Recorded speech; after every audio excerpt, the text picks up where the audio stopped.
independent in thought, and punk rock in life. It's the Chad Benson Show.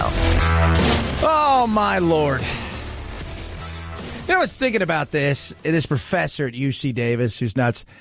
And think about the young generation that is getting indoctrinated in college, right? And college used to be what? The bastion of free speech, free ideas. You're supposed to be a little bit more liberal, but you're not supposed to be to the point where you're being indoctrinated. You're supposed to be getting introduced to ideas. You go to maybe a business class and maybe the guy's a little bit more conservative, but you're hearing his views or her views. And then you go over to humanities professors, or you go over to your English professors, and they're going to be a little bit more liberal, right? And you're getting the views, and you talk them out, right? You go out, you talk them out. Hey, we're talking it out. This is good. We're learning these things. And when you're younger, you're supposed to be a little bit more liberal. You're supposed to be a little bit more idealistic. You're supposed to be a little bit more of a person who is, you're coming to your own and you're throwing in your ideas and, hey, that sounds good, man. We can all get together, love, peace, all the. It's supposed to be that way. But I want you guys to understand this kind of stuff that's going on at UC Davis with a college professor who is an absolute clown, right? Professor Clover, who is advocating and saying, yeah, it's good. Yeah, kill the cops. Good. Yeah, when their backs turned, it's a good time to shoot them. I mean, and let's get rid of all cops, as if like, what happens then? Are we just, is it the purge? Right? Should we just get rid of all laws? I mean, do I get to do that? Is there going to be a siren? And are we going to go out and do whatever we want and there's no repercussions? I'm curious. Who do you call when something goes wrong? And where does it end? What about the fire department? Do we get rid of them next because maybe they couldn't save somebody's house and it was a person of color's house? My God, they couldn't save it in time. So we've got to get rid of them because as we can tell through the patriarchy and through their sexism and their racism, we've got to get rid of them. And they were friends with the police. So for the love of God. But I want you guys to understand where this is headed. I keep talking about this. I don't think people understand. A younger generation is coming out of college, and a good portion of them are more libertarian, and that's kind of the most conservative you're going to get. There's a few in there that are conservative, but a lot of them are more libertarian, right? They're not insane, but there is a large group that has these feelings. And somebody like AOC is a perfect example of somebody who is coming out and probably thinks, oh, maybe his professor's onto something. We realize maybe he's gone too far in some of the things he said. But there's a lot of people out there that buy that. And those people will eventually be the ones coming in, flooding into the workplace world, flooding in to politics, as you're seeing. And it's going to change a lot of things. It really is. It really, really is. I know a lot of people out there are like, oh, we should get rid of this guy. I'm a free speech guy. I'm all about free speech. But the problem is, it's the people who get to decide what the free speech is or isn't. This professor, right? This guy who's just tweeted some awful things, who was getting a pass because UC Davis, and like a lot of other college campuses, they just... Well, he's supposed to be that way. It's okay for him to be controversial. It's okay for him to push the bounds of stuff. And but they've got the faculty code, and you read some of the stuff, and I'm reading, and I'm like, well, I don't know if you could find a way to get rid of this guy if that's what you really wanted to do. But we live in a world of fear to do things, right? Fear to say anything. Fear to say anything because the backlash and the outcry of what may come could be huge. Even if it's the right thing to do, we can't get rid of him because people are going to freak out. People are going to go crazy. I'm afraid of the mob on the internet more than I'm actually afraid of whether or not I'm doing the right thing, So I'll just let them control. I say it over and over. If we let the flea continue to wag the tail that can wag the dog, we're in trouble as a nation. We're in trouble as a nation. Our founding fathers never worried about outside destroying us, right? We're protected in so many ways just from the natural barrier of people trying to invade us and stuff. They worried about us eating ourselves from within. And that is a fear here. That is fair. Other professors have said things controversial and gotten fired for it, right? But for whatever reason, she's too busy. Chancellor, I got stuff going on. I'm busy. I'm worried about this. We got some things over here. There's supposed to be a decency towards all and a commitment to nonviolent exchange in some of these things here that are the principles of the community and the stuff that they're dealing with. I don't see that. I don't see any of that in these exchanges that this guy has. It's ridiculous. Do I want him fired? That's not for me to say. My biggest issue out of all of this is free speech. If a conservative had said something like this, even a libertarian, they'd be done. Right? If they would have said, I'm glad Trump's building the wall. If they would have worn a MAGA hat on campus, my God, what would have happened? The insanity of it all. If a business professor on the campus would have said, look, illegal immigration is bad. It drives wages down. Only a few people benefit from it. It's part of crony capitalism, and the pressure it puts on in local communities is a negative thing. Xenophobe, racist, sorry, you can't say that. That's my biggest issue. This guy's a scumbag. He is what he is. He lives in academia, not in the real world. Most of these people do. The big issue besides that, though, is the people that they're funneling out a lot of these schools are pissed and angry as well and have been told for years that, hey, the world's bad and you're going to change it. America's bad, you're going to change it. America's evil, you're going to change it. Patriarchy, there. Racism everywhere. You're going to change it. America's bad. Everything about America, the way it was built, everything about America is bad, bad, bad. And you guys are going to change it. And that's what's coming out. It's something to think about, kids. It is. It really, really is something to think about. And my frustration, as I've talked to a lot of people, because I had people yesterday tweeting at me and texting me about this, saying things like, well, maybe we should legislate. This is hate speech. We should legislate. I said, no, I don't want to legislate speech. I don't. First of all, if you do something like that, that means somebody gets to say yay or nay on the speech side of things, right? There gets to be the speech police. Who gets to be the speech police? Who's the one who gets to be the speech police? Who's the one who gets to do that? I don't want any of that. But when conservatives and libertarians get pissed at situations like this and everybody yells at, oh, Fox or Breitbart's twisting things and stuff and it's not really happening. When they get mad, it's easy to point to stuff and say, look, this is it. I've always asked liberals, why do you freak out on campus when a Ben Shapiro shows up, right? Who's just terrifying, right? Ben is terrifying. Or a Milo. Or, a Crowder. Or any. Why do you freak out? Like, what is going to happen that makes you freak out? What are you going to hear that's going to send you into a tailspin? Well, it's their hate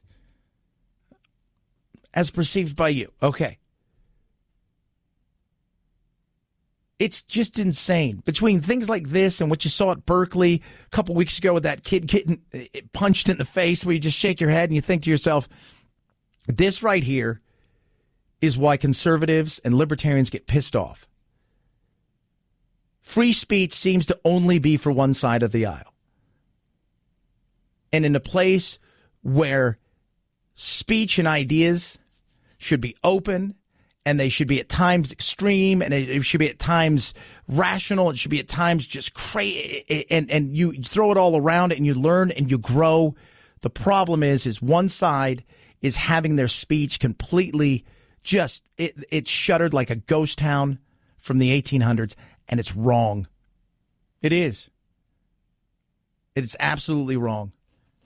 And when you have an indoctrination that is happening in a lot of ways, and those people are coming out, these young minds who've heard only one side, and they're bringing with them idealistic things that are just skewed, and at times almost a vengeance, that they feel like that they're going to take up some sort of warrior attitude towards the way that things used to be. It's a scary thing. 323-538-2423 at Chad Benson Show is your Twitter. My Pillows, great. I got so much traveling over the next umpteen weeks. Right, I'm going to be traveling all over the place. In fact, next Friday, I've been hanging out in Los Angeles, doing all of these stuff, hanging out with A&G and everybody else. We're going to be doing all these panels and stuff for radio. It's going to be awesome. I'm excited about it. But man, thank God I got my Go Anywhere pillow from My Pillow, because last night I slept. In fact, let's take a peek at my little sleepy watch here. I slept 6 hours and 40 minutes, which was amazing. Which is absolutely amazing. And I slept like hello. It was awesome. I was a skeptic of My Pillow. Put your skepticism to the test. Still got a money-back guarantee going on. 100% machine washable and dryable. Made in the USA. 10-year warranty. Now you're going to get 4 pillows. 2 premium pillows. 2 Go Anywhere pillows. Half the price. Free shipping. It is simple and easy. Call 800-944-4975 or go to MyPillow.com. Use promo code Benson, BENSON. That's MyPillow.com. Promo code is Benson. Or call 800-944-4975 or visit MyPillow.com. Use promo code Benson. It's the Chad Benson Show.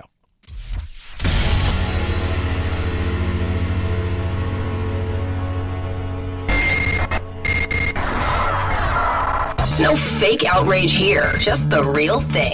The Chad Benson Show. We're hearing about a lot of Democratic candidates who are meeting with Hillary Clinton for advice, though. So people like Amy Klobuchar. Do you think you'll do the same? I suspect not. Hillary has not. She has not called me. Look, we have differences. Hillary has played a very important role in modern American politics. Yeah. But you're not interested in any advice from her? I think not. I think not. You know what? You mean the same one that was like conspiring with everybody else in the Democratic Party to steal the opportunity for me to have a chance to run against the guy that's president now? That Hillary? No. I don't think I want anything to do with her. You know what? We do have something in common. Neither of us are president. Because Hillary's got plenty of advice. Super plenty of advice. She's still going, there's plenty of other guys that were mean who have been president. You're not getting it. You're not. Go back and look at presidents over the last. Let's start with Nixon. Maybe. Ford had a weird charm. Carter had a charm. Let's be honest, Reagan, right? Bush had some sort of he was just a good human being. You could tell that, right? Clinton had a magnetic charm, right? And everybody I know that's met W says, man, the minute you get I have 2 friends who met him who are the big super progressives. Like, he was the nicest guy I've ever met, right? And I've had some conservative friends who've met Clinton. Like, that guy's great. Obama? Absolutely. Super charming. Great guy. Right? And even Cohen said he mesmerized him, right? Something about him. There was none of that with Hillary. Look at the crowds, right? She couldn't start a wave if it was one person and she was the person. Nobody's following her. You got more to say, Bernie, because you are on The View, right? What do you think Hillary did wrong to lose to someone like Trump? I'm not enthusiastically going back to 2016, but I think in some ways she didn't reach out to working class people in the way I think she should have. There were states where she did not campaign as vigorously as she should have, in Wisconsin, Michigan, maybe some other states. But that was 2016. In my view, Donald Trump is the most dangerous president in modern American history.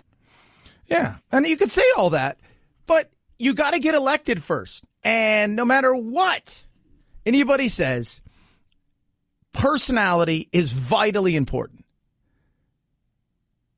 There is, and now maybe more so than ever. I mean, look at the world that we live in, for God's sakes, where personality is, there's a cult of personality. Even Bernie has this weird kind of cantankerous old neighbor charm from like a 60s television show. You nasty kids. You know, like oh my God, Scooby-Doo, and then we're going to have to come and solve the mystery. And then they take it off and it's old man Bernie. He's just got something about him. She never had that. If you're going to relive anything and you're going to sit here and you're going to take it apart as so many people have, and you're going to blame it on, well, America's sexist, this, and that. No, it's none of that. You were an awful candidate, right? You were.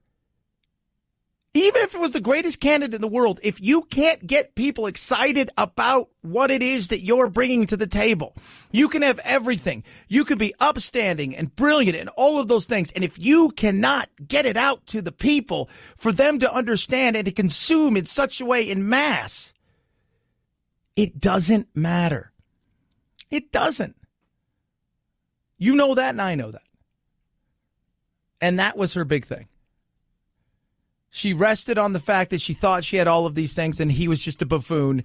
But when he went in front of people, he was able to get them excited about something, and she could not do it. There you go. Solve the problem. Wow, Chad, you're amazing. 323-538-2423 at Chad Benson Show is your Twitter. You can tweet at us. People are texting in saying, what happened to respect in this country? Parents, where are parents? Where are people? Respect is... I couldn't tell you what respect is anymore. I don't know. And again, that rant I went on, it was some brr. I think there's a reason for those kind of things. And you look at colleges across the country, you look at all of these things, and it's a weird time in America. And I think it's a great time in America. Don't get me wrong. I'm buying America. If we were a stock, I'm buying the hell out of it. Just buying the hell out of America. But it doesn't mean we're not going to have some issues here and then. Doesn't mean we're not going to pull back a little bit, right? But then you know what I do then? We sort ourselves out. I buy more. I buy some more. I'm hot on America. If I was one of those stock guys, I'm like, I'm buying America. 323-538-2423 at Chad Benson Show is your Twitter. It is the Chad Benson Show.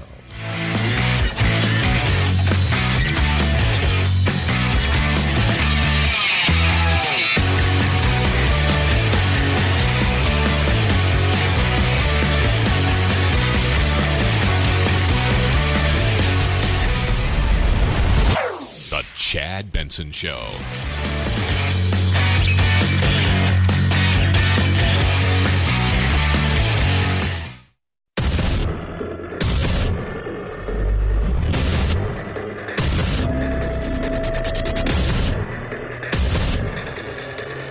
Independent in thoughts and punk rock in life. It's the Chad Benson Show.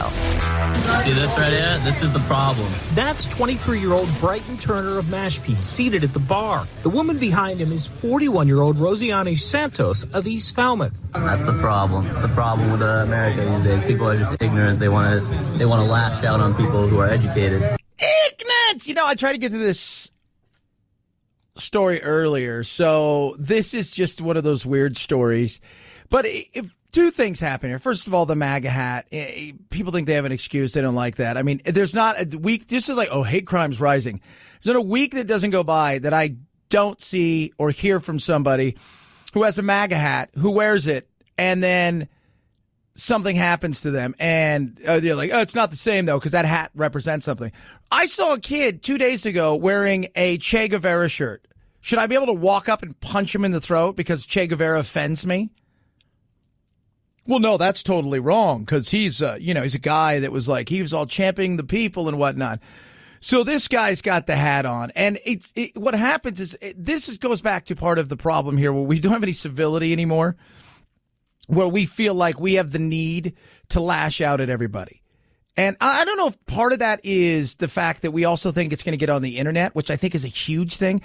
Producer Anthony sent me something today. I don't know if you've seen this, Producer Phil, but people are going up to their kids, mostly little kids, and they're throwing pieces of cheese on their face. I don't know why. And then they film it. And then I'm like, this is it. Here's the thing. We think we're smarter than they are because we can go on this thing right here in my hand, the phone, and we can what? We can just look up anything, right? Oh, my God, I can look up anything in the world. And at the same time, our IQ drops by umpteen amount of points because we can also film it and decide to put it on the internet. Maybe people just do stupid things. So this guy's got a MAGA hat on. He's hanging out in the bar. He's relaxing, and somebody's not happy with the fact that he's got a hat on. According to the police report, Turner told officers he was minding his own business when Rosiani began to verbally assault him due to his Make America Great Again hat. Did the guy in the MAGA hat say anything to provoke her? No, he just walked in and ordered his food. Yeah, that's the bartender. Walked in, ordered his food. He's also somebody who is legally here, resident, but he is an immigrant. Oh. As Falmouth police were escorting Rosiani out of the restaurant, bartender Gio Macario says she took another swipe at Turner. She just tried to grab my hand in front of 4 officers. Not smart. I couldn't imagine somebody just coming up to somebody and hitting them, right, when there's cops everywhere. Because people are stupid. Now, the stupid continues to grow here because Ms. Santos, several things have happened, but she gives her side of the story, and listen to her just awful, dumbass side of the story. His restraint in the whole situation. There are 2 sides to every story, and we got Rosiani's by phone. She says she's a Brazilian immigrant, and although she regrets her actions, she claims she was provoked. I had a little bit to drink. Maybe that's the reason that I couldn't walk away. But being discriminated for so many times in my life, I just had to stand up for myself. He's not a victim. I am the victim. I have been bullied, okay? So, first of all, there's so many things to pick apart there. What's the first thing, kids? Raise your hand. Oh, you over there. Yes, she had too much to drink, which usually is everything that Live PD would not have a show or any other show if it wasn't for too much to drink. So I think we realized that. Secondly, she felt because in the past people had done something to her that she had the right to do this to him and take it out on him because people had done stuff to her. That's like victimhood right there. Here's the funny part of it. ICE picked her up. They did. They said, you're not here legally. So now she's not dreaming the dream she thought she was going to have. This is so funny. But I'm telling you, part of the reason people do things anymore is because people just feel the need to make a scene and they know it's going to go viral. It's insane. But that hat, oh, God. And I've had so many people say, well, you shouldn't wear a hat like that. I'm like, why? Why shouldn't you wear a hat like that? Because it provokes people. Well, why does it provoke people? Because of what it means, the connotation of wearing that hat. No, I'm curious. What does it do? Well, some people are offended by it. Well, I'm offended by ugly people. Should I tell them they have to stay indoors? Well, now that's just being rude, Chad. It probably is. Speaking of being rude and stupidity, we've got some dog stories here. It's Friday. Oh, she's back. Old dog part Debbie. No, it's not. I know. They're all humping each other, and she's calling the cops because my dog humped her dog. I've seen every single dog hump another dog here. And she tells me to leave, and now she's calling the cops. Like, are you serious? Yo, I can't wait. Yo, this is crazy. You heard of Barbecue Becky? Because this is the newest one. Yeah, so this lady thinks, the two dogs were doing the dog nasty, right? They're humping, right? They're doing what dogs do at dog parks. Not for love, but usually for domination and things of that nature, right? So that's going on. She feels that she needs to call the police. It's another one of those things where stupid seems to just be everywhere. You want to not, and I don't think stupid is as prevalent as people think. The problem is we've elevated stupid to opportunities for us to make fun of it, and we have the internet. So we're able to see stupid used to be in your town next door. Stupid did something out there, and the only time we ever saw stupid in the 70s, 80s, really the 80s and 90s was America's Funniest Home Videos. Right? And then a few other things, maybe. But now stupid is instantaneously every single place. She's not done. Oh, I know it's my opinion, but you don't call the cops over it. This is not shameful. It should be shameful. I can't yell at you because you're yelling at me. You're telling me to leave. I don't have to leave the park because my dog tried to hump your dog. So what? My dog's assaulting your dog? Do you listen to yourself? Are you people serious? I hear the cops. Watch how this plays out, guys. Oh my God. This is awful. And she called could you, and this is the part I feel bad for police officers, right? And we've talked about this, and I've talked to several cops about that because they'll tell you the stories of the day-to-day things. And we hear about a cop when there's a situation or a shooting or something. We hear about that. And then we're like, oh, but 99.9% of the times they are putting out fires of stupidity. And then it's a race into craziness. I think 2 or 3 weeks ago, I'm watching one of those, I think it was Live PD, and there's a guy, and he's trying to console this woman who's pissed off because she just got out of the hospital. I think she was in a mental. She had, I think she might have mental, and they wouldn't take her coupon at the store, and he's trying to calm her down, and it's like, oh, you're refereeing the insane, the stupid, the intoxicated, and then 2 minutes later, there's a shooting. He's up the street. They're drawing guns. They're making people get out of the cars. It's crazy. So the cops finally show up to the dog park where the humping dogs are happening. All right, which one's your dog? Both of these two. These two over here? Yeah. All right, sir. So she told me to leave the park because my dog assaulted her dog by humping. Amazing how your voice has gone so calm. Because I'm talking to him, not you. Look how they're attacking me. And then I threatened her by standing next to her like this and talking to you. But don't do that to people. That could be considered as an assault because you're interfering there, even though you didn't touch the person, but you're Yeah. But that's what they're doing. That's his thing. When he woke up that day, he's like, it's going to be great today, going to the park to break up dog humping. 323-538-2423 at Chad Benson Show is your Twitter. Speaking of dogs, so there's a dog in Germany, Edda, right? This guy owns this dog now, but it wasn't always his dog. You see a family about 100 miles away in Münster, which is in Germany. Münster, very cool town.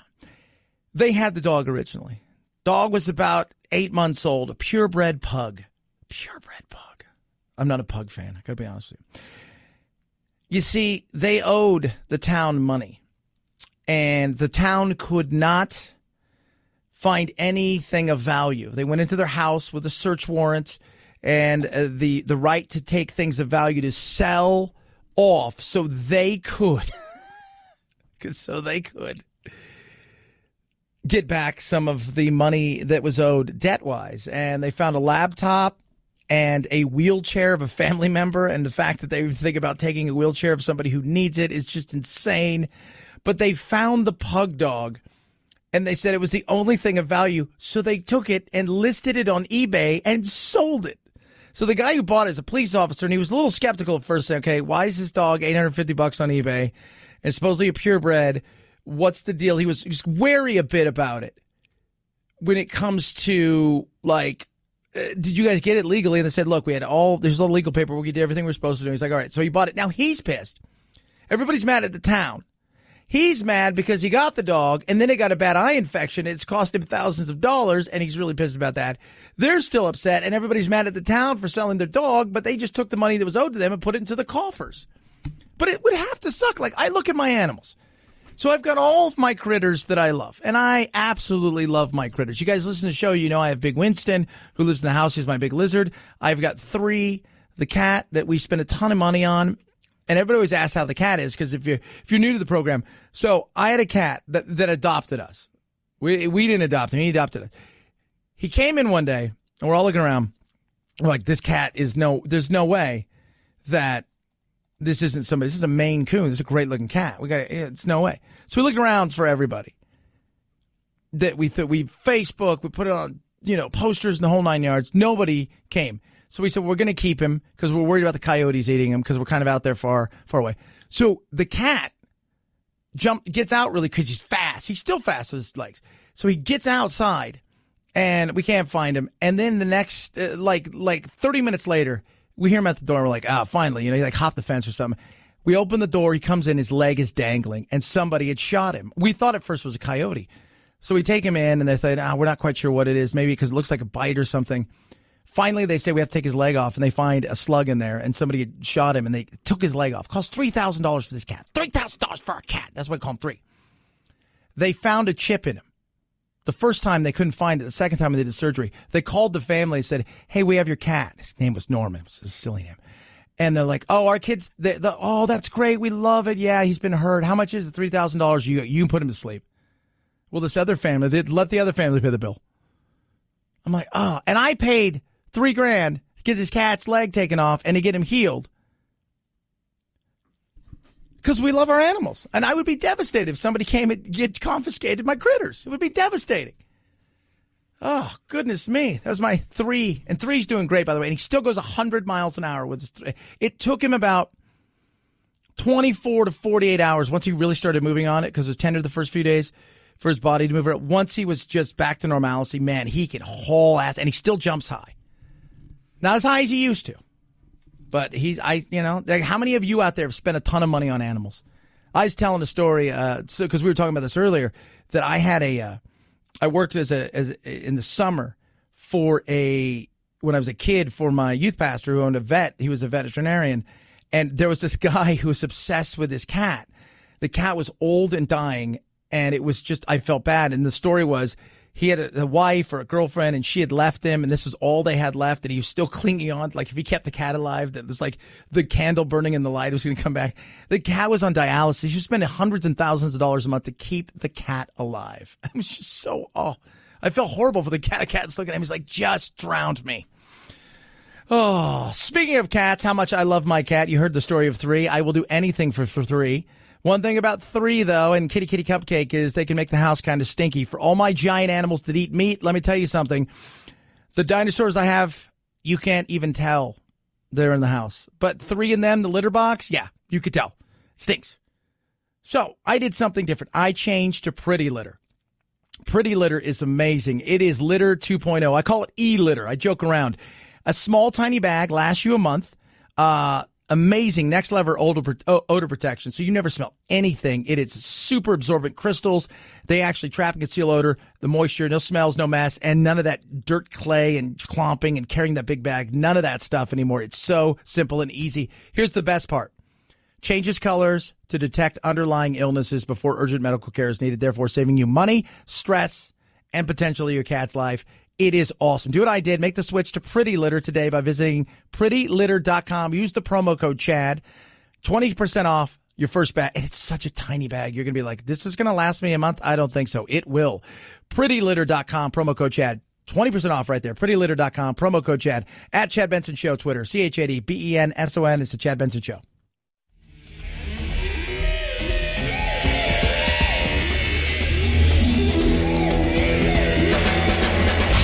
You go, boy. This isn't about right or left. This is just about right and wrong. Right you are, Chad. The Chad Benson Show. So, not a lot of movies coming out this weekend. Everybody's clearing the deck for next weekend. Captain Marvel's coming out. That should crush everything. Medea! The last of the Medeas, the family funeral, should do okay this weekend. Tyler Perry, if you've never read the story, this guy, he pushed his way into Hollywood and said, look, you guys don't want to let me do me and let me show you guys what I can do, and you want none of what I can do, then I will show you. And like Medea is a character, all the characters, a lot of these are just the characters he did in plays. It is amazing. And it looks like this is the final. There was 9 Medeas, and this will be the final one. I don't know if they're killing her off or she'll appear in something else. But this is the final of all of the Medeas, it looks like. And then over the weekend, you've got, of course, I want to see it, the Michael Jackson thing. I'm going to be traveling, and it looks so interesting. And Oprah is going to be talking to the 2 guys that are in the documentary. And it's, a lot of people are pushing back, against how dare Oprah, how dare HBO, how dare they give this? He's an icon. So what? He's a scumbag.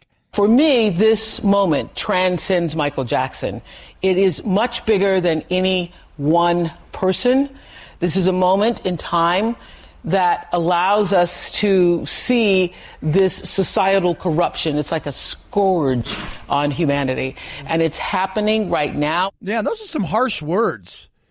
That's Oprah talking about, you can say but they're talking about Michael Jackson. These guys don't know anything else about anything else other than Michael Jackson is the one they said, this is what he did to me. And the other guy's saying, this is what he did to me.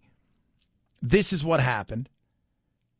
And but the way that people protect Michael Jackson, but it's Michael, I don't care. We can't play Baby It's Cold Outside, but people will play Thriller and all of these other songs. And I'm just like, why? It's just insane. It is. Well, he had a tough life and he's Peter Pan. If Peter Pan was a molester, yes, he's Peter Pan. Chad, allegedly. Don't want to get sued by did you see they put Neverland up for sale? It's like only $31 million now. It's like $70 million off what they asked for it originally.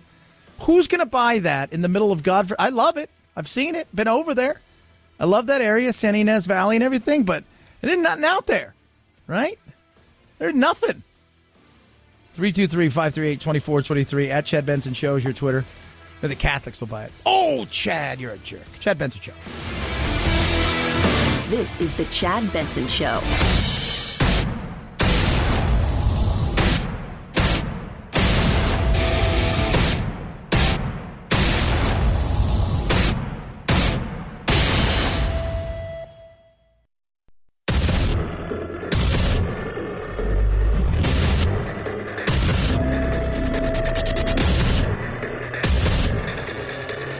Independent in thoughts and punk rock in life. It's the Chad Benson Show. Governor Cuomo is trying to save the deal that would have delivered up to 40,000 jobs in exchange for billions in tax incentives. Up until now, we haven't seen any change in their position. It would be helpful if the state Senate said that they would approve it. This statement released by State Senate Majority Leader Andrea Stewart-Cousins saying, quote, I have always been clear that I support job creation and was disappointed with Amazon's decision and hope they would reconsider. Why would they reconsider? You don't want them there. And by you, a small few people don't want them there. Small few, just tiny, but they're loud. And people gave them coverage. And it didn't look great. And so they said, we're out of here. We're going to get. People say, it's horrible. But they shouldn't be getting any tax breaks. Okay? Do you understand what the tax break works? Did you look at the tax breaks? And then Ocasio-Cortez tweeted something out about, was that Foxconn in Wisconsin? They got all these things. And they don't get these. Remember, very, very rarely, if ever, it's not Solyndra where we're handing them $500 million.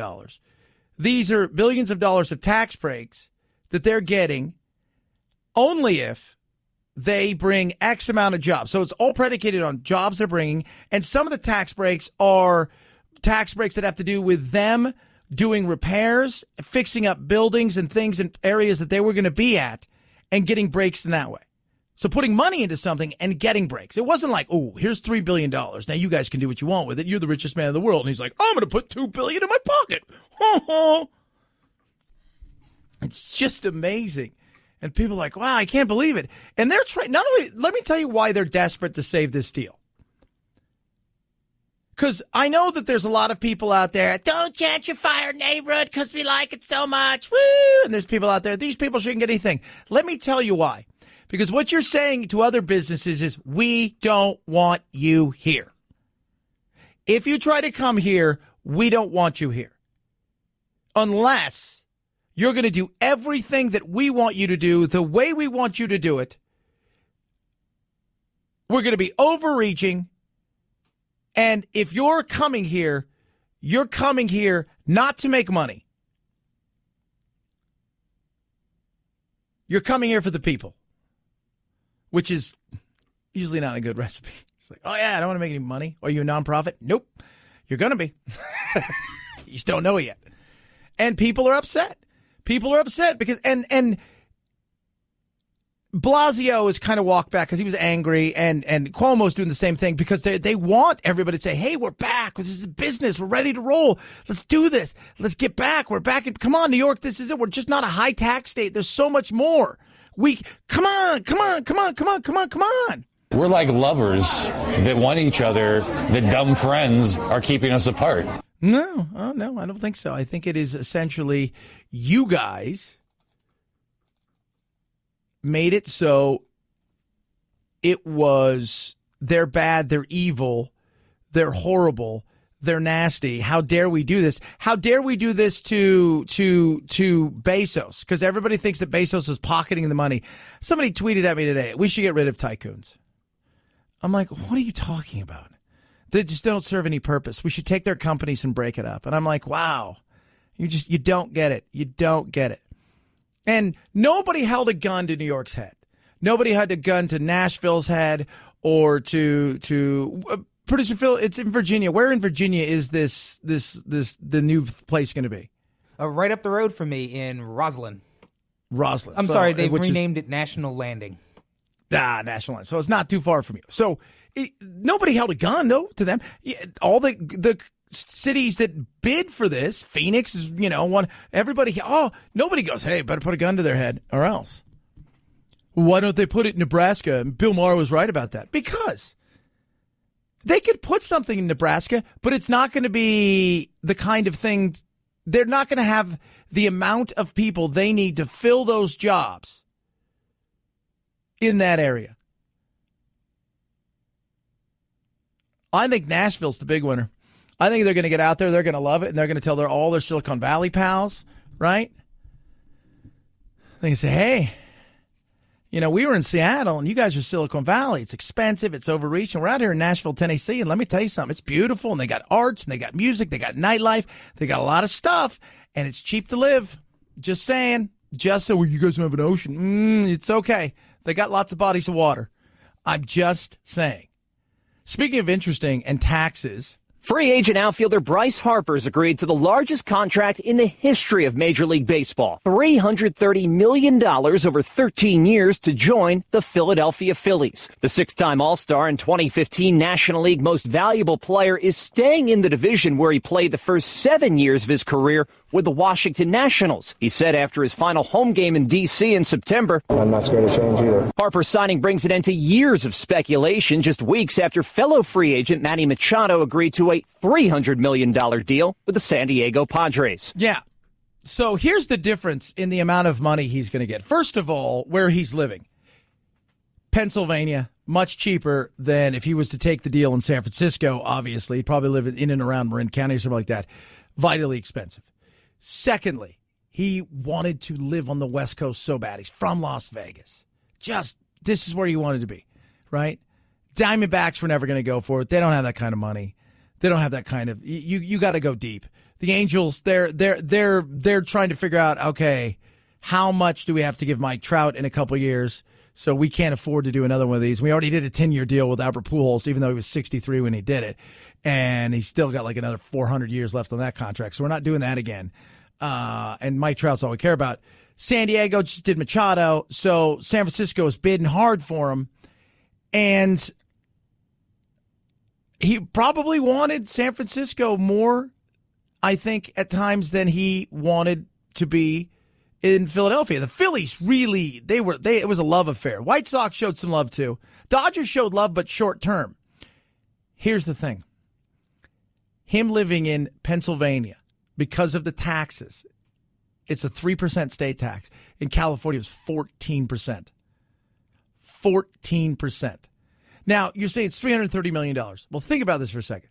So you're getting $330 million. You're going to pay 35% in taxes, federal taxes. Is that what it is now? I think it's 35%, something like that, 37, so let's say 35. You're going to pay 14%. So up to 49% in taxes. So already your money is half gone in California. Oh, by the way, you have a manager that's going to take 10 or 20%, depending on who it is. And on top of that, you've got your agent, Scott Boros, who's taking 10%. So your $100 and some million contract, your $330 million contract is now $40, 42% of that, give or take. Him alone saving money tax-wise covers a ton of that. Like 30-some million dollars. I think it was $37 million. Think about that for a second. That's why teams look at California, teams look at New York and go, why would I want to play in a place like that when it's super expensive?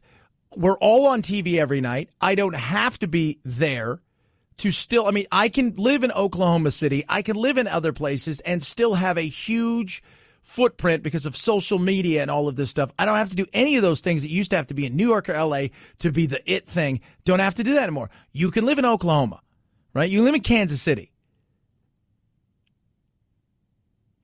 And him being on the East Coast, I think even gives him more of an advantage because Mike Trout's the best baseball player by far, hands down, period.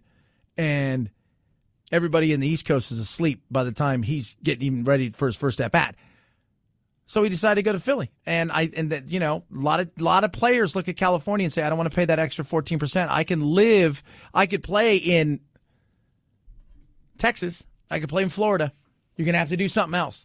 323-538-2423 at Chad Benson Show is your Twitter. You can tweet at us. Oh, producer Phil's super excited. There is a tremendous amount of excitement here at the Kennedy Space Center for the flight in the middle of the night of the Dragon crew. It is a test flight, goes off at 2:49 a.m. Eastern Time aboard a Falcon rocket. SpaceX testing its capsule. It hopes to carry Americans from American soil in an American-built vehicle to the space station. How excited are you, producer Phil? You told me the time. What time does it take off? I think it's 2:47 in the morning. Okay, so this is like a homemade rocket? What is it? This isn't Tesla guy, right? Is this Tesla guy? The new capsule that they're testing out. Phil, you guys got to understand. Phil's a space nerd.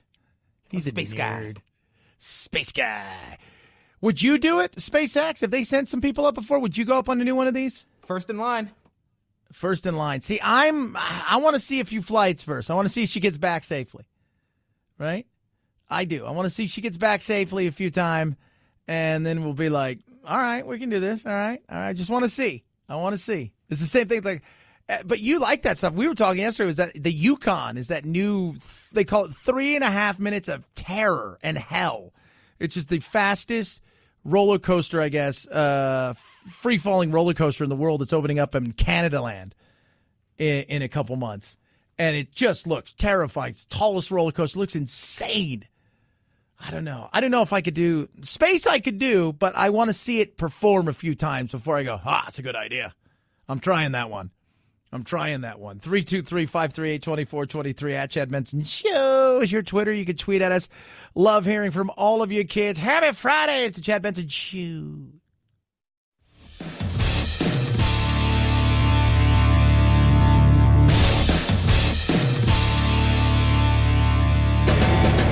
Experiencing separation anxiety? That's dumb. Check out Chad 24/7 at his website, ChadBensonShow.com, and on iTunes, free. The Chad Benson Show. Never feel lonely again. I found this to be really an interesting article about what it was like to work with some of the greats. I worked with one of the greatest radio disc jockeys, air personalities in the history of radio. He's in the Rock and Roll Hall of Fame. He's a star on the Walk of Fame. His name was Robert W. Morgan. He was an awful human being and horrible to work for. The things I learned from him are invaluable. I wouldn't be in the place I am today without the things he gave me. In today's world, I don't know how too many people could even come close to working with him because at times he was awful. He was horrible.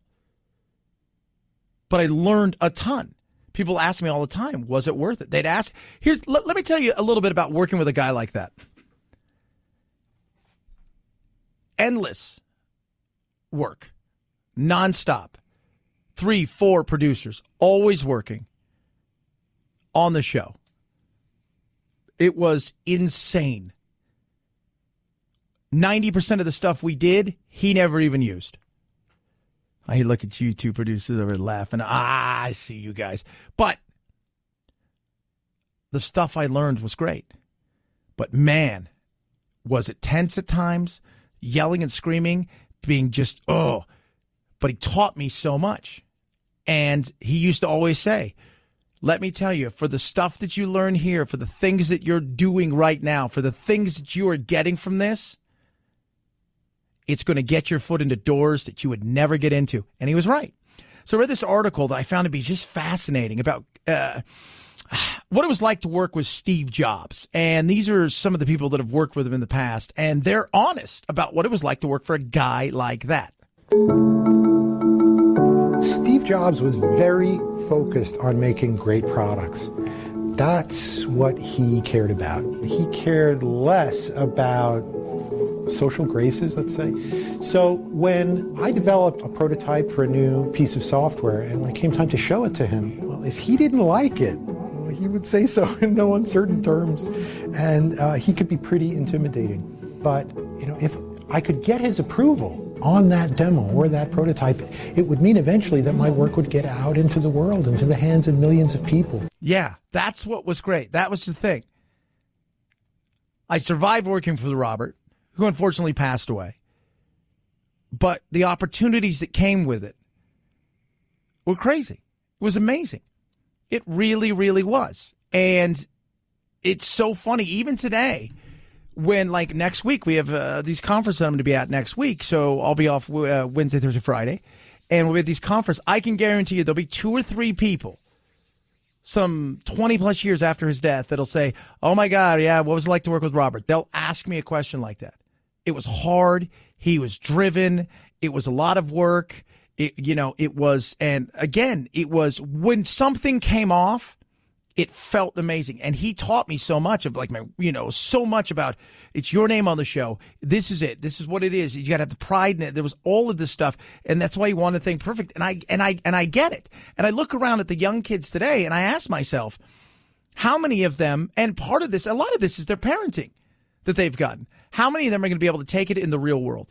And listen to this guy. This guy was 15 years at Apple, right?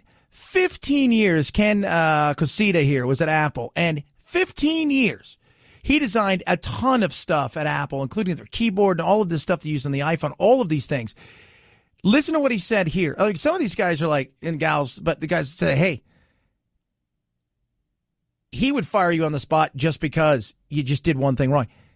If you didn't tell the truth, if you looked at something and you knew it sucked and he knew it sucked and he had even put it together and you said, I think it's okay, he'd fire you. I mean, that's the kind of guy he was. And this is a great thing right here that kids need to learn, but it's hard when you've been given a trophy and everything in life and told how amazing you are and your skin is made of just, I mean, it's of rice paper. It just was best to have a pretty thick skin when it came time to asking other people, hey, what do you think? And to not take it personally. The best critics are going to be honest, maybe even brutally honest. But if they are really trying to help, it's probably good to hear that feedback sooner rather than later. Absolutely. Absolutely. You can be brutally honest without being awful. Let's be real. That was the problem I always had with Robert. He was brutally honest at things, and he was awful. And they also said the smarter a person is, the more feedback they want, and the wiser they are to take that feedback. Nowadays, no, you have to tell everybody how great they are, how amazing they are. It's crazy, isn't it? It's totally crazy. The reason these kids who are a lot of these younger generation who they have that thin skin and they can't handle it. The reason that they have these things is because people like him were driven, and other people like him were driven by people like Steve Jobs who were willing to push an envelope. And it got tense and it got ugly at times, I'm sure. But the reward is the mainies. It's amazing. It's not just money. It's the Chad Benson Show.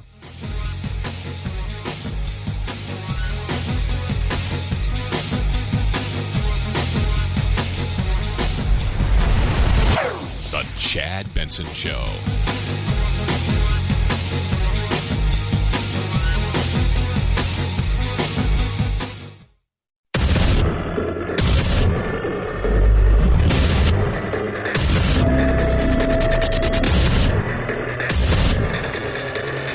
Independent in thoughts and punk rock in life. It's the Chad Benson Show.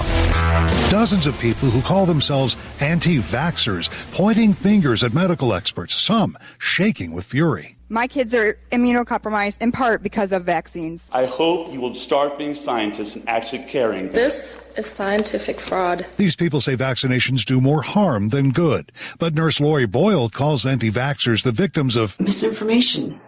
A lot of these people think they know better. They don't. They do know better. They read a blog.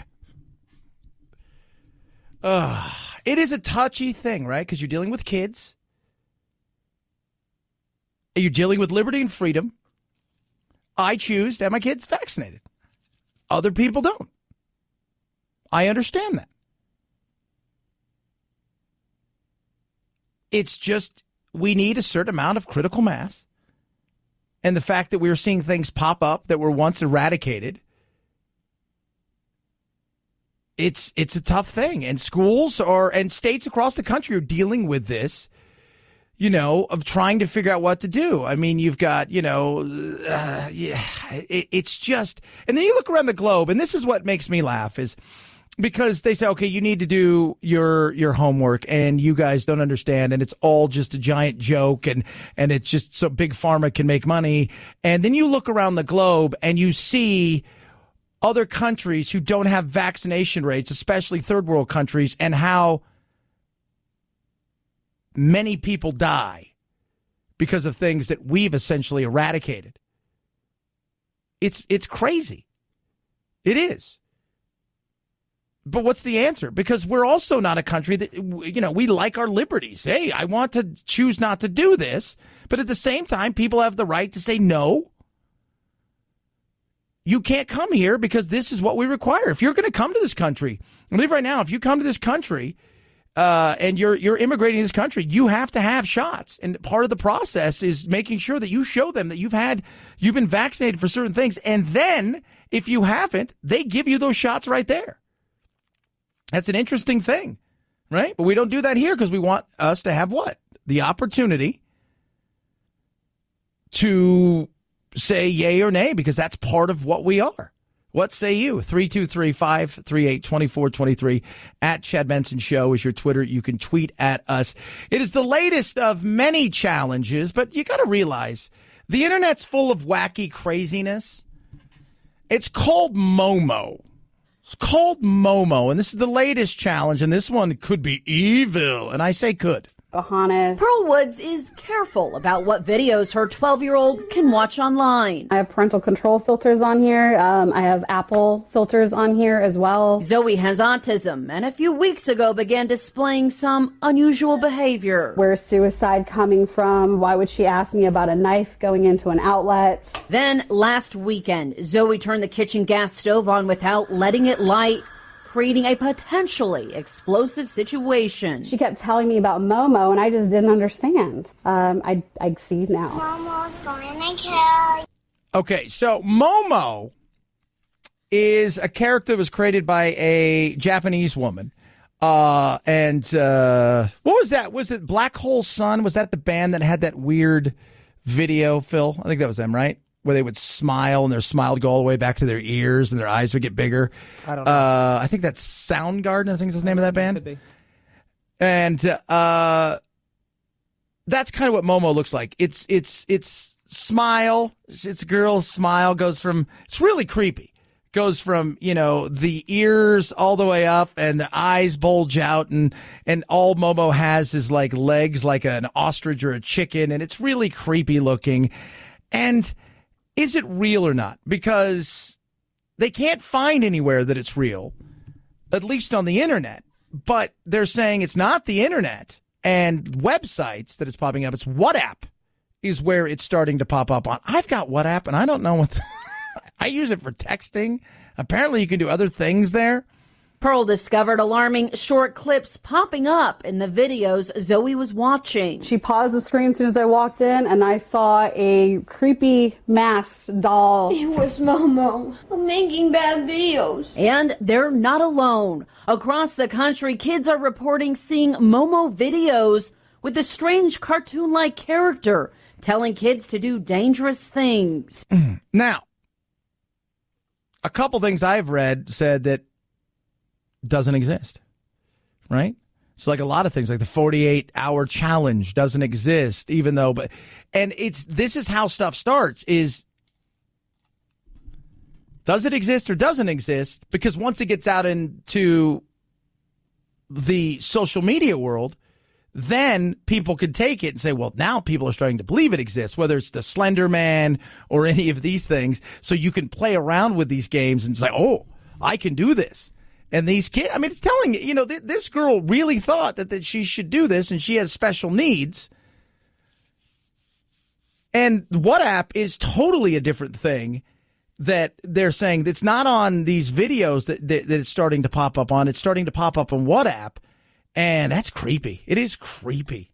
And kids will do stuff like that. Mike's perfect last weekend. So we're all hanging out at my family's house, and they're watching, I think it's called Infinite List, if I'm correct. I could be wrong, but I could be right. And they were at a clown hotel. There's a clown hotel. And it's so funny because, there's 7, 8, 9, 10-year-olds. They're all watching Infinite List, and they're getting scared because kids have this want to get scared. And then when they're scared, they're upset. But they want to be scared, right? And they want to push each other who could be scared the most but still be brave enough to do it. And they were talking about, like, they're watching this thing about about the clowns, and this place is haunted because there's a burial ground. And I'm asking him questions. It's making him, I'm like, so it's a sacred burial ground, Dad, right around here. Then I'm like, so there's a sacred burial ground for clowns? Like, well, who's there? It's like Bozo, Krusty, Ronald McDonald. They're like, no, it's another kind of burial ground, and then it's haunted with this stuff. And that's how easy it is because they buy into it at that age. And you know how gullible they can be. And that's part of the problem too. Is we're the bulldozer helicopter parents. You should know what your kids are reading and watching and stuff. You should absolutely do it. 110%. You should follow and make sure your kids are, because I'll catch Jack watching some stuff that I'll let him go PG-13. But when it comes to music, no, like some of this stuff, I'm like, you're not listening to this, and I check too. I go through because he'll use my tablet when we're together, my iPad, and I go through and check, like, what YouTube things have I not seen that he's watching, because I'll be driving and he'll be in the back watching some YouTube. Isn't that the greatest thing in the world, right? You got the hotspot and you're driving, and it's like when we were kids, we had none of that. Can you remember how many vacations you took as a child with your parents? Because like flying was a luxury. I never took a vacation with my dad or mom where I flew. I did when I was a little bit older. But we drove everywhere, and I could not imagine, looking back on it, it's like, how many hours were we in the car? We had nothing to do. Nowadays, kids have everything. But the internet is so influential. And watching these kids, like, believe all the stuff that these other people tell them on the internet, it is creepy. You can see how it's easy for them to say it's a 48-hour challenge, and kids buy into that. 323-538-2423 at Chad Benson Show is your Twitter. You can tweet at us. Things are more expensive, according to a new study. So they did this study, and there's 20 common grocery store items that are driving up your bill. And this is very interesting. On average, Americans, that's you. Oh, what about people that are here late? Shut up. Pay about 19% more on groceries today than we did 10 years ago. Over the same time, inflation rate was just 16.3%. But it's 20 goods that really separate itself. High oil prices cost us more. Droughts, floods, certain things like that. Taxes are a huge reason as well. So let's take a look at some of these things. Rice, pasta, cornmeal have gone up exponentially, over 21% in the last 10 years. Canned fruits, up 22%. Pet foods, up 23% in the last 10 years. Then you start diving deep into some of these things that you're like, oh, wow. How about this? Frankfurters, hot dogs. They're up 28% in the last 10 years. In the last 10 years, it's 30% more expensive to buy a wiener. Let's think about that for a second. Salt and seasoning and spice up tremendously. One of the factors they say is overall salt prices have grown because of all of the gourmet seasonings that people want, so such as Himalayan salt and things of that nature. Oranges, tangerines, big time, 40% jump. Prescription drugs also, they count this, 40% jump in the last 10 years. But here's the top 4. Beef and veal, 42%. Shelf-stable fish and seafood, 42.5%. Margarine, 50% jump in the last 10 years. And tobacco leads the way, 88.7% jump. And most of that is taxes. Things that we've talked about this. Things that are what? Things that we need, more expensive. Things we want, less expensive. 60-inch TV, HD, everything you want, less expensive. Diapers and food you need, more expensive. 323-538-2423 at Chad Benson Show is your Twitter. You can tweet at us. You texting in about vaccinations, and I've got a poll question up. It's a tough situation when it comes to vaccinations because I like liberty and freedom. I like health. What do? We're supposed to believe in science, but it's the pick or choose science, but we kind of do that in this country, right? We pick and choose a lot of the things that we believe and don't believe. Where do you stand on that? At Chad Benson Show, Twitter, ChadBenson. It's the Chad Benson Show.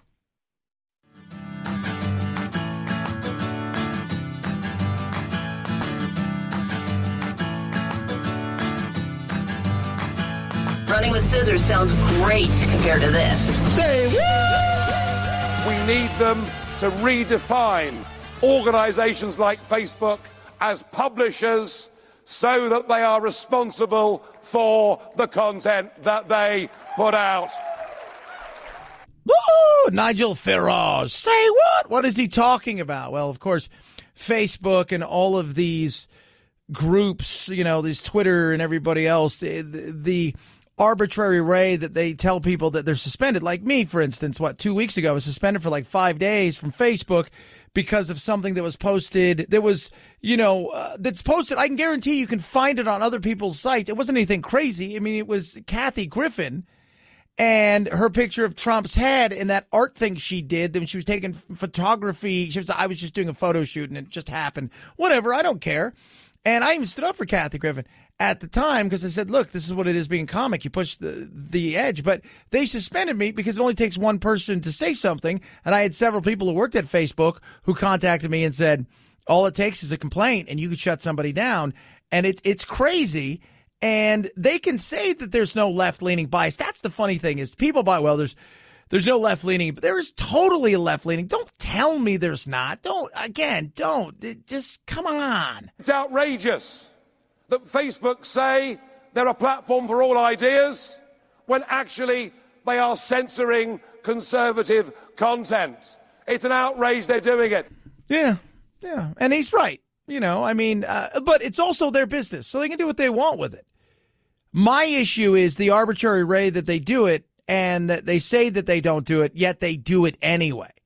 That's the issue. That's a lot of the issues. Like we were talking earlier about the professor, the awful professor at UC Davis, who tweeted out, over the last several years, the cops should be dead. The only good cop's a dead cop. They should shoot cops in the back. And that he even, doubled down on that in 2015. And now that these things have surfaced, people are, at UC Davis are sticking by him. And I'm like, look, I'm a free speech person, right? It's ugly. It's nasty. It's the speech you don't like that needs to be protected. My problem is it's when you say it should be an open space where people should be able to talk and share ideas, except those ideas. That's the frustration I think a lot of people have, the arbitrary weirdness of it all. Speaking of weirdness, Lola June. Not weird, but when you listen to this, you're like, seems a little bit weird. She loves the camera almost as much as it loves her, obviously enjoys chocolate, and adores playing with friends. A quick glance from pandas covering her little piggies to pigtails, and Lola June seems similar to any other 2-year-old. But some might argue she's strokes ahead of most toddlers. You see, those chubby little paint-stained hands pulling pastels tell part of her story. She's an artist with her own exhibition titled Hope. Yeah, own exhibition. She's 2 years old, so I'm like, okay, maybe there's like something about her that's just so like, oh, she must be just, it looks like a 2-year-old's paintings is what they look like. She's very talented. Maybe I should not use the word talented. She's like beautiful spirit. Pythamus Monet curated the solo show. Says when he laid eyes on Lola June's very first piece, he was surprised. If I will see the same artwork and I didn't know who's the artist, if I will see it at the MoMA or like any museum, I'll stop by and pay respect.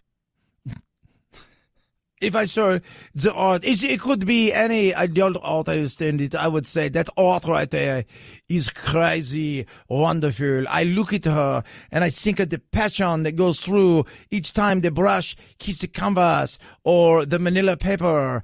And you can look at the crumbs right here. This says, I was eating a cookie. But the way that she does it, her soul, you think to yourself, what is she thinking at this moment in time? And she's probably thinking, I have poopies. Lola's work, the color and the vibrancy and the idea that she's a 2-year-old really attracted us. Is this the youngest artist that you have ever put in one of your spaces?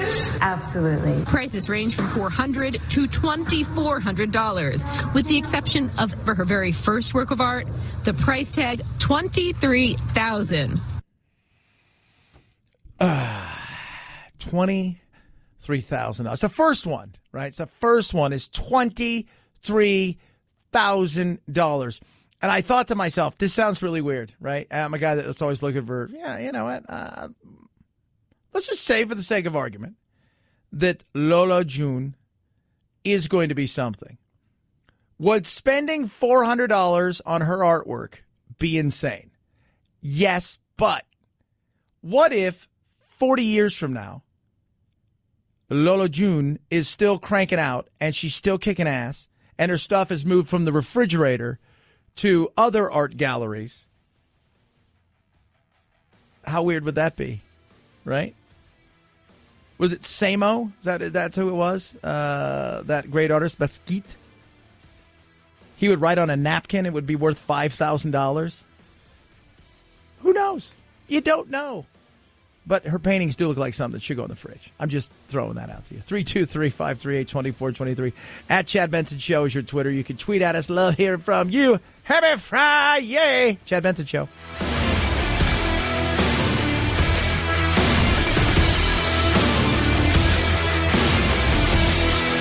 This is the Chad Benson Show.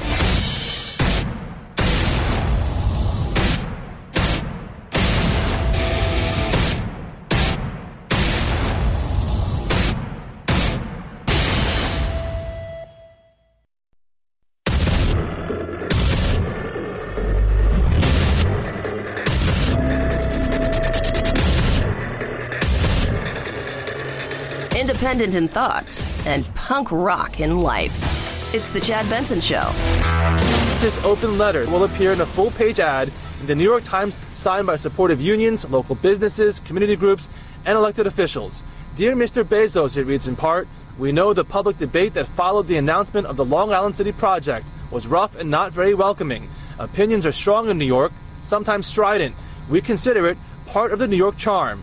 It goes on to say the governor will take personal responsibility for the project's state approval and that the mayor will work together with the governor. Yeah, they want Amazon back. They're like, please come back, please. What can we do? How could we? They're trying hard to save the deal. They are.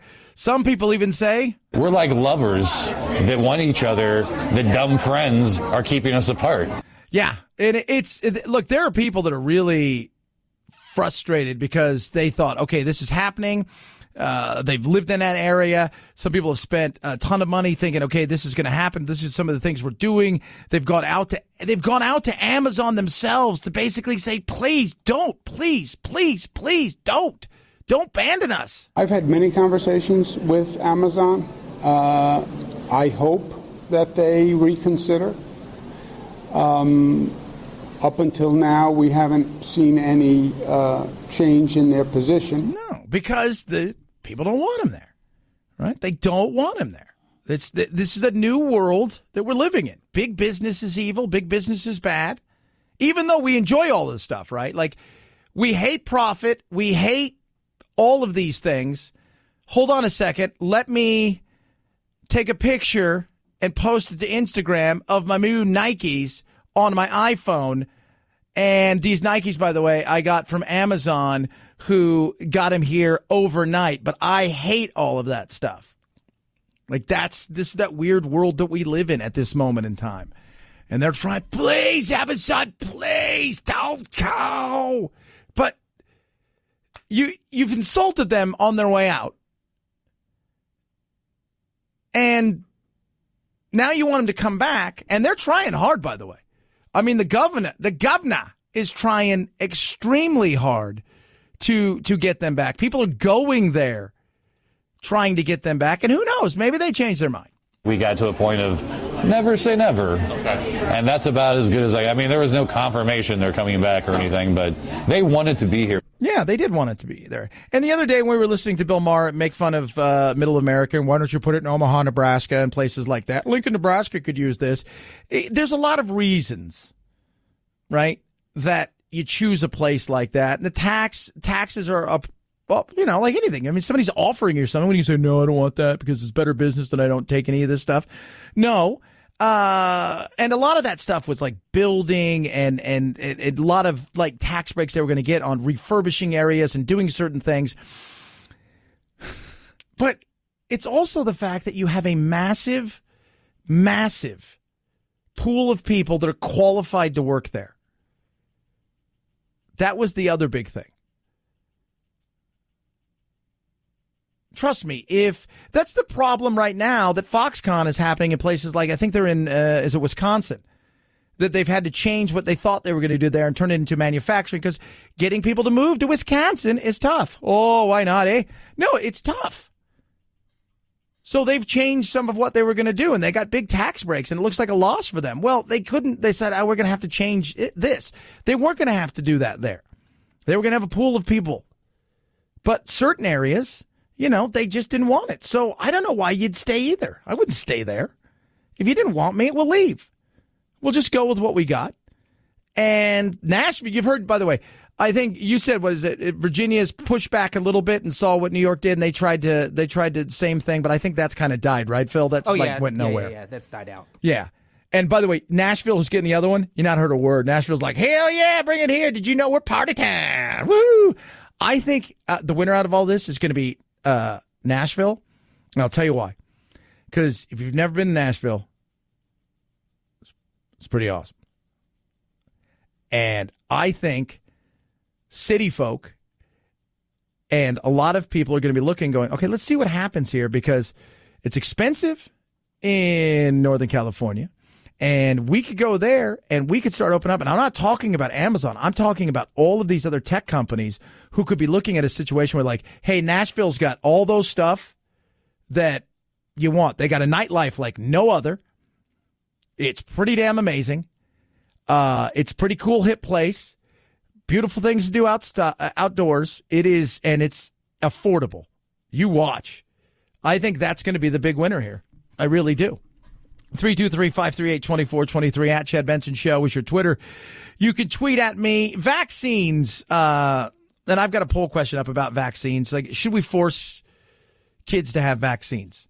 And it's a really, you know, there's the liberty freedom side of things, but also there's a critical mass, right? We need X amount of people to have vaccines so things don't spread. And it's weird the way, you know, I don't call them, were they vaccine resistant or anti-vaxxers or what, because we throw anti, that word right there is like with climate change, the perfect anti, you're anti.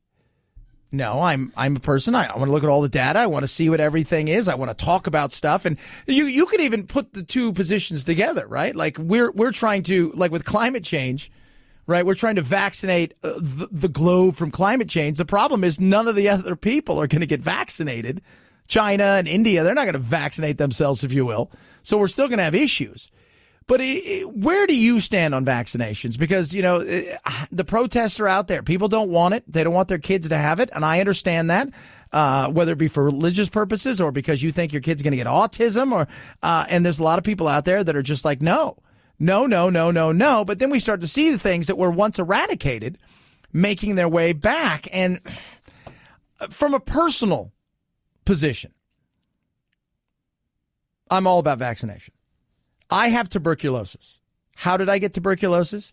Because in the 80s, the early 80s, late 70s, and onward, the school that I went to accepted a ton of what were called the boat people. Laos and people from Cambodia that were escaping the Khmer Rouge and the wars that were going on there. And with them, they were given the opportunity to come here, but they weren't vaccinated for things. So things that were eradicated, like tuberculosis, were back. And I had to do the thing where you go get the little prick on the arm and then, you know, whether or not it rises. And my doctor's like, I've never seen this in my life. You've got tuberculosis. And I was like, are you kidding me? So every year or two, depending, you know, I have to go in and I have to have an x-ray of my lungs. And it's wow. It's crazy. So I understand on that side of things that, you know, I want kids vaccinated. I do. But I understand the personal side of things of how people don't want to. If you don't want to have your kid vaccinated, I don't think we should force you to have your kid vaccinated. But in saying that, you also have to suffer the fact that maybe some schools don't want you here. Right? That's your choice. That's also their choice. Oh, I don't know how I feel about that. Yeah. And it's not just the situation where, like, that's your child. And if that's what you want, totally fine with that. I got no problem with it. But if you put other people's children, and it's not just your children. Think about if you got people who have compromised immune systems, right? Your mom or dad maybe is fighting a disease, or you've got a young child at home, or grandma or grandpa live with you and they're older. There are things out there that you need to think about. And we look at, it's only the measles. But what if something else makes a comeback? It's bigger. And you see now with flight, the quickness of which it spreads, it's a very interesting topic. 323-538-2423 at Chad Benson Show is your Twitter. You can tweet at us. Love hearing from each and every single one of you. All right. So we've got another person running for president of the United States of America. And he is going to, well, he's going to defeat, he's really running on one thing. It's this. I'm Jay Inslee, and I'm running for president because I'm the only candidate who will make defeating climate change our nation's number one priority. Number one priority. That's it. But it's our nation. And I was talking with somebody last night about climate change, and we got into it. Chad, I said, look, I don't believe that we absolutely contribute. But we're also one piece of a giant puzzle. Us solving our piece of the puzzle, right, doesn't fix everything. So how do we go about doing that? I mean, it's not just, okay, so let's just say we do everything that the Green New Deal and all of the people who want to go and take on climate change. You say we got to do this otherwise, right? Because we talk about as if we are going to fix it. It's like, oh, we did everything we're supposed to. Now, well, why is the earth getting warmer? Or why is this happening? Because there's the other 7.7 billion people who live in other places. In particular, 2 or 3 areas where you're looking at 3 billion people between China, India, and a few others. And then you look at Africa that aren't playing the same game to save the world. They're playing, we want to win economically. So how do we go about doing that? Right? Because China and everybody else could sign on to all the Paris Accords in the world that you think that they should sign on to. And look, we're in this and it's great. We all pat each other on the back. But you and I both know they go back to doing what they're doing. Why? Because they have 1 billion people to feed. So how do we fix that? Do we sacrifice everything and fall further and further and further behind? And I'm all for green energy. Let's figure out a way to do it. I think the way you do it is not by telling everybody you're anti-science. It always makes me laugh that the same person that yells that you're anti-science when it comes to climate change is also the same person that's anti-science when it comes to vaccines. But it is what it is. But it's a curious thing. How do we fix something that we're only a portion of? And the expense, too. You mean to tell me that an emerging country in Africa that's looking at manufacturing, doing all these kind of things because they're trying to go from poverty to prosperity is going to give everything up because the UN and everybody else think this is great? As you're sitting there drinking your Starbucks, driving your Prius, going, we should do this because it's awful. No, they're not thinking that. They're thinking we need to eat. We need to grow. 323-538-2423 at Chad Benson Show is your Twitter. What do you think about what's going on with vaccines? You think that kids should be forced? Parents should be forced to? Because you're also seeing a lot of movement of kids that are going out and getting vaccines behind their parents' backs or the minute they become 18. What do you think? 323-538-2423 at Chad Benson Show is your Twitter. And also, a lot of those parents, remember this, they're vaccinated, and they were vaccinated as kids. And they think it's what's best for their kids now. 323-538-2423. Guys, we are terrible at a lot of things. One of them is, well, our health. Let's be honest. I don't know how many times when I was playing sports big time, man, I got kicked, I got whacked, and I should not have played. A couple times I tore my ankle. I had high ankle sprains that were so bad that they had to cut my shoe off after the game. But I played through them because that's what you just did. And I don't want to show any weakness. I'm not going to do any of that. Come on. We know it's better than that. And it's the same thing when it comes to things like erectile dysfunction. Guys, 70% of guys who experience ED, they don't get treated. Thankfully, Roman has made everything easy. You get checked out by a doctor and get treated for everything online with ED. Period. That's it. It's a one-stop shop. And U.S. physicians, they can diagnose ED, ship medication straight to your door. So there's no waiting rooms, face-to-face and awkward conversations, nothing uncomfortable about going to the pharmacy, any of that stuff. It's coming straight to you.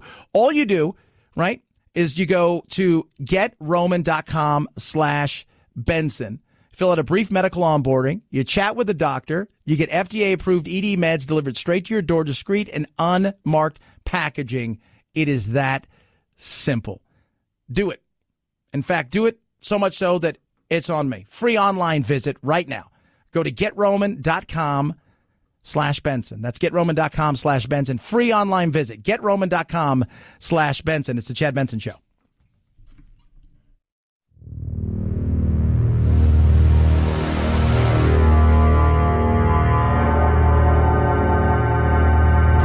Take a fake news break. Check out the really important news of the day at our website, ChadBensonShow.com. Once there, click on Chad's free podcast and get real.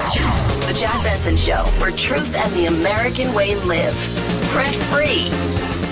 When the customers come in, I greet the customers, and then if they have a return, I scan it and then put a sticker on it. Adam loves his job and doesn't let his cerebral palsy hold him back. Walmart is his heart. His job is his driving force in life. But on Saturday, Adam says he was told that due to a change in corporate policy, his job description will change. He must now stand for his entire 8-hour shift. He must also be able to lift up to 25 pounds.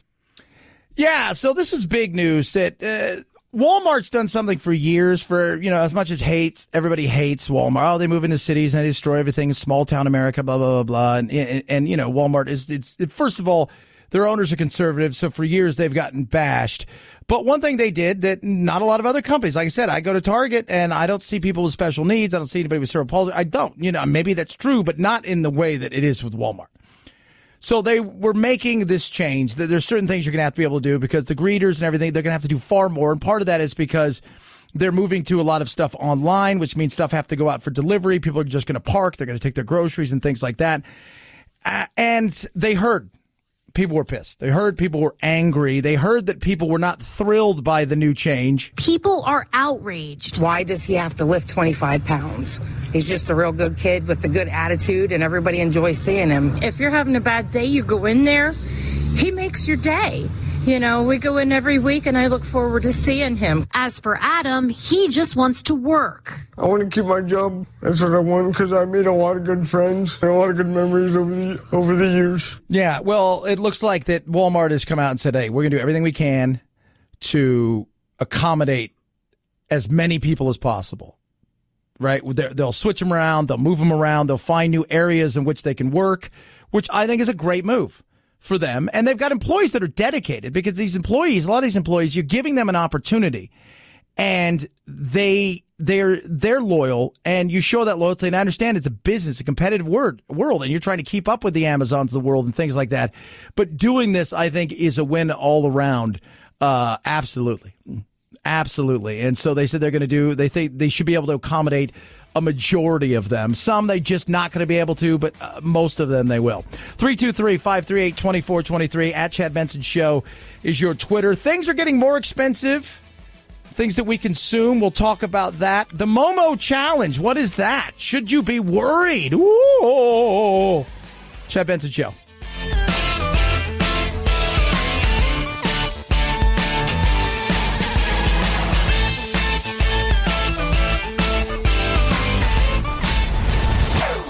Chad Benson Show.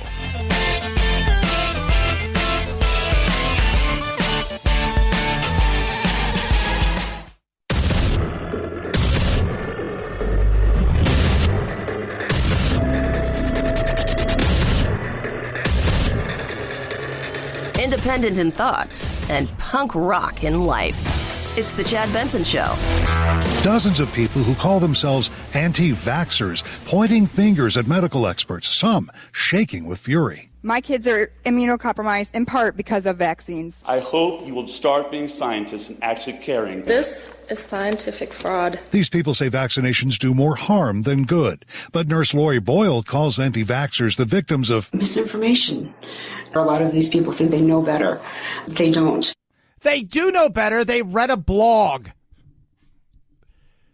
It is a touchy thing, right? Because you're dealing with kids. You're dealing with liberty and freedom. I choose to have my kids vaccinated. Other people don't. I understand that. It's just we need a certain amount of critical mass. And the fact that we're seeing things pop up that were once eradicated, it's a tough thing. And schools and states across the country are dealing with this, of trying to figure out what to do. I mean, you've got, it's just, and then you look around the globe, and this is what makes me laugh is because they say, okay, you need to do your homework, and you guys don't understand, and it's all just a giant joke, and it's just so big pharma can make money. And then you look around the globe and you see other countries who don't have vaccination rates, especially third world countries, and how many people die because of things that we've essentially eradicated. It's crazy. It is. But what's the answer? Because we're also not a country that, we like our liberties. Hey, I want to choose not to do this. But at the same time, people have the right to say, no,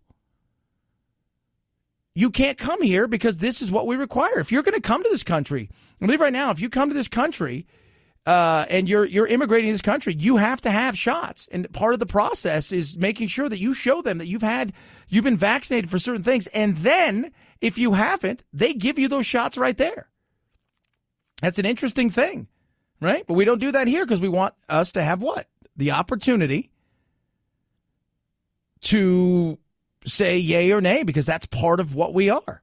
What say you? 323-538-2423 at Chad Benson Show is your Twitter. You can tweet at us. It is the latest of many challenges, but you got to realize the internet's full of wacky craziness. It's called Momo. It's called Momo, and this is the latest challenge, and this one could be evil, and I say could. Pocahontas. Pearl Woods is careful about what videos her 12-year-old can watch online. I have parental control filters on here. I have Apple filters on here as well. Zoe has autism and a few weeks ago began displaying some unusual behavior. Where's suicide coming from? Why would she ask me about a knife going into an outlet? Then last weekend, Zoe turned the kitchen gas stove on without letting it light, creating a potentially explosive situation. She kept telling me about Momo, and I just didn't understand. I see now. Momo's going to kill you. Okay, so Momo is a character that was created by a Japanese woman.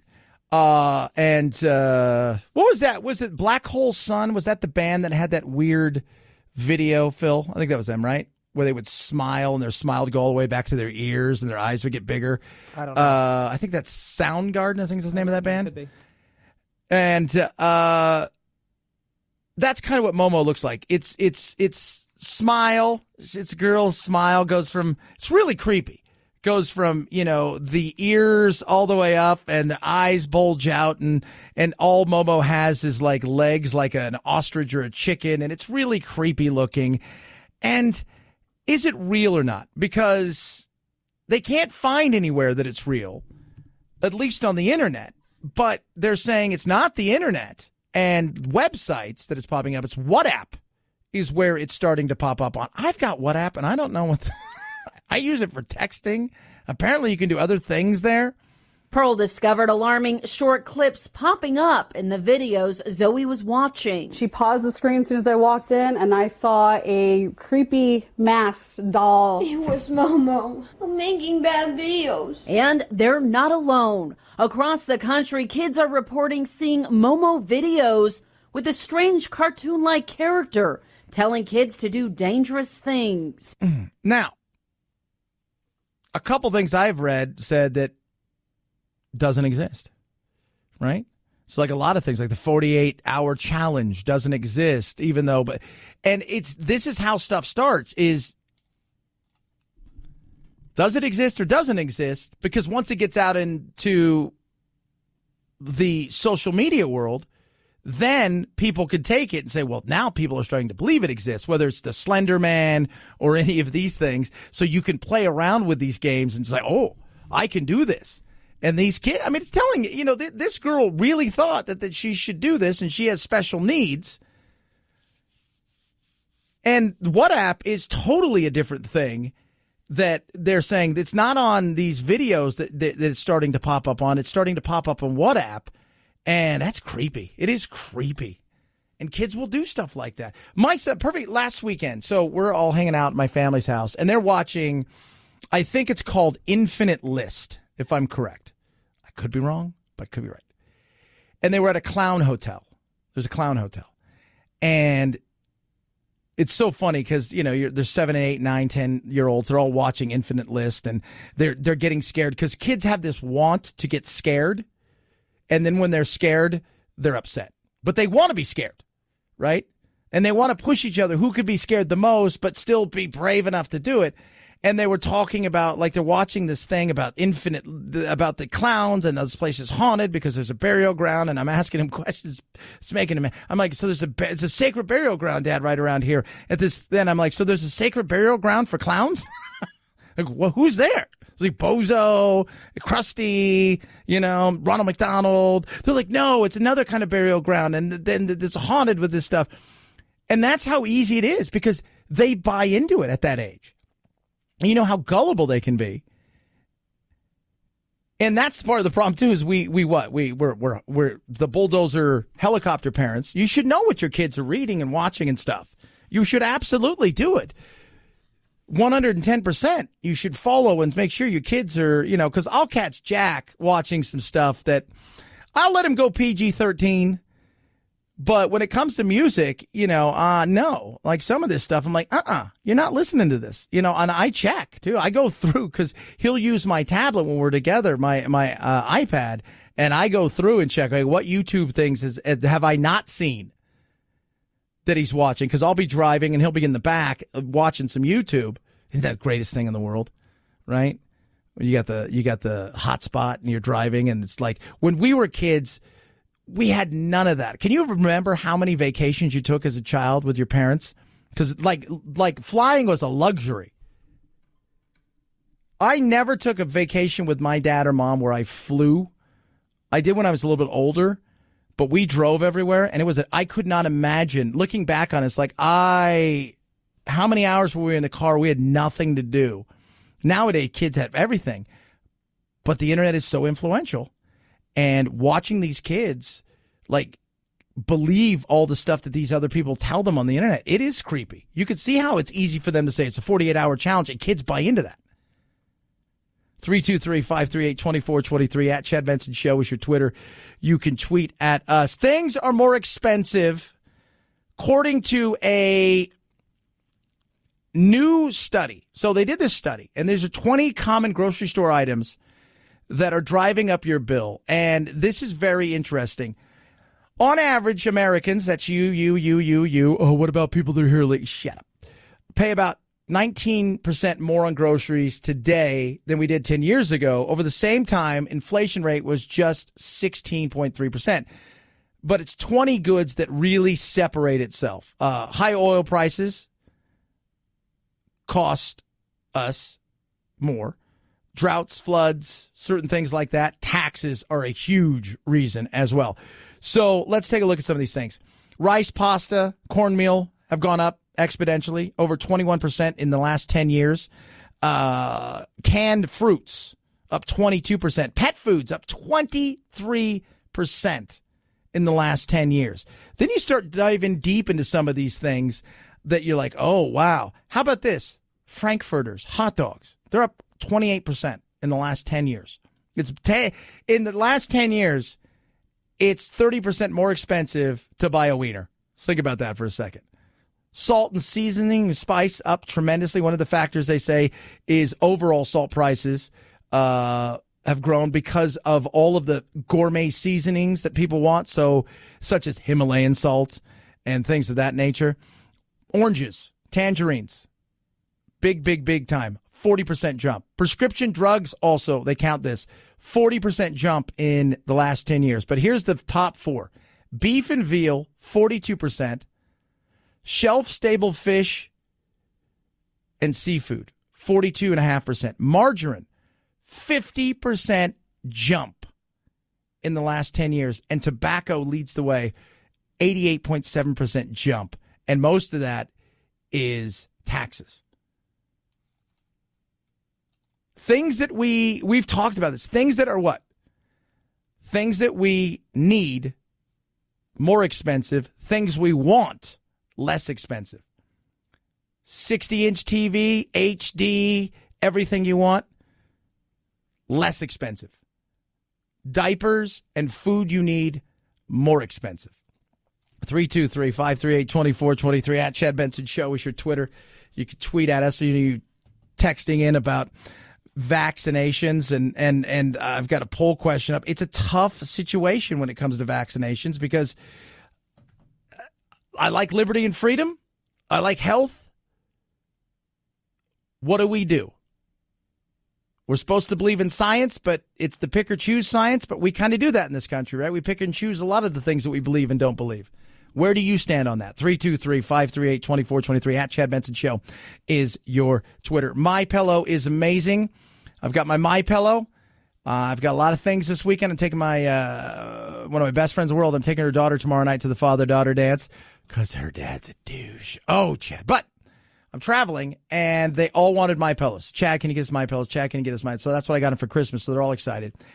And they're going to love it. I sleep like you could not believe. Last night I got 6 hours and 40 minutes sleep because I had to get up extra early and do a bunch of stuff because I'm traveling. And I will tell you this, it really is a game changer when it comes to my sleep. I'm getting 6+ hours nightly. There's only one thing that's changed. It's MyPillow. I was skeptical, put it to the test. Money back guarantee right now in March. Joe, now is your chance. You got nothing to lose. 100% machine washable and dryable. Cotton, made in the USA, 10-year warranty. You can get 4 pillows rented out, 1, 2, 3, 4. 2 premium pillows, 2 go-anywhere pillows, half the price, free shipping. And again, money back guarantee. Now is your chance. What are you waiting for? 800-944-4975 or mypillow.com. Use promo code Benson. 4 pillows, 2 premium pillows, 2 go-anywhere pillows, half the price, Free shipping, 800-944-4975. Visit mypillow.com. Use promo code Benson. At Chad Benson Show. Twitter, ChadBenson. It's the Chad Benson Show.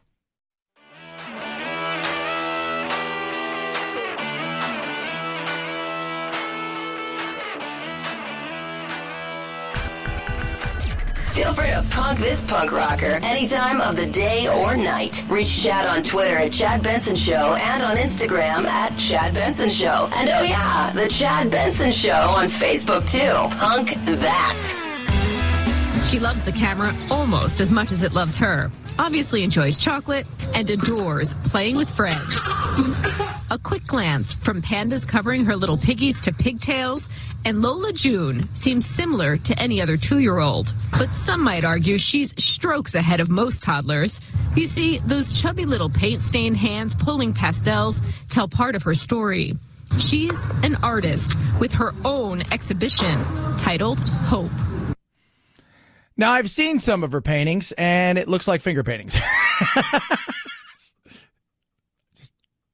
I got to be honest with you. She's got her own, and I'm sure she's rather good at what she does, finger painting-wise. But her paintings are selling, by the way. Her paintings are selling. She's very talented. Or maybe I should not use the word talented. She's like beautiful spirit. Pythamus Monet curated the solo show. Says when he laid eyes on Lola June's very first piece, he was surprised. If I will see the same artwork and I didn't know who's the artist, if I will see it at the MoMA or like any museum, I'll stop by and pay respect. You know, her paintings go for $400,000 to $23,000. They're on display. Remember what was it the other day? Our good friend and yours, Bill Maher, saying, we have art galleries. That is why you are jealous of us. You're spending $23,000 on a kid's paintings. I'm looking at some of her paintings. I'm going to get Winston to paint. I'm going to get Winston, my giant lizard, to paint to see how this would go. We'll sell Winnie art. She's got, I'm watching her. They're just, I don't know. It's like, oh, look at her. She's doing stuff that's amazing. Look at that right there. The way she does that thing right there. Look at the way that she does it right there with this thing with the brass and the straw. Look at that. Inside of every one of those things she does is emotion. There's emotion there. Do you feel the emotion? Lola's work, the color and the vibrancy and the idea that she's a 2-year-old really attracted us. Is this the youngest artist that you have ever put in one of your spaces? Absolutely. Prices range from $400 to $2,400, with the exception of, for her very first work of art, the price tag $23,000. Oh, look at this right here. This is one show. I'm looking at, now my son Jack, as a proud father, I have some of his artwork, which is, as I feel, as awesome as hers.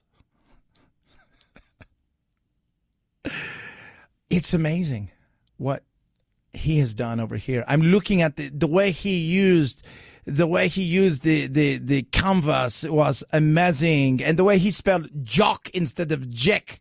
Ah, that's right there is a mistake that will be worth millions one day.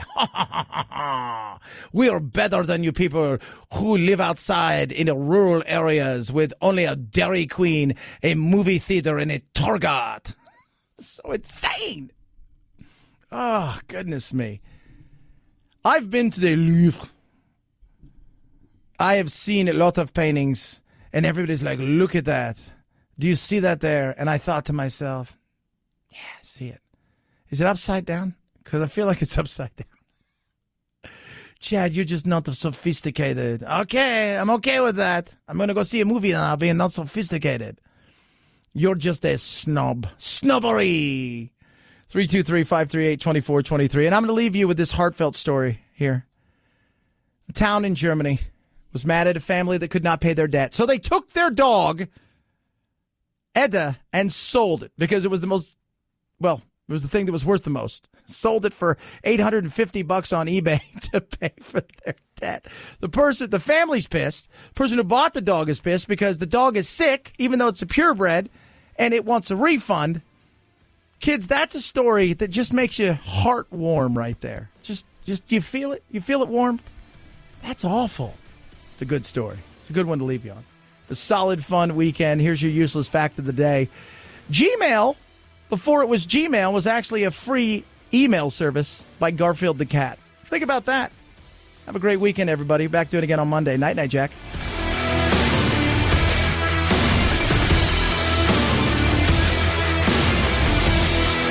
This is the Chad Benson Show.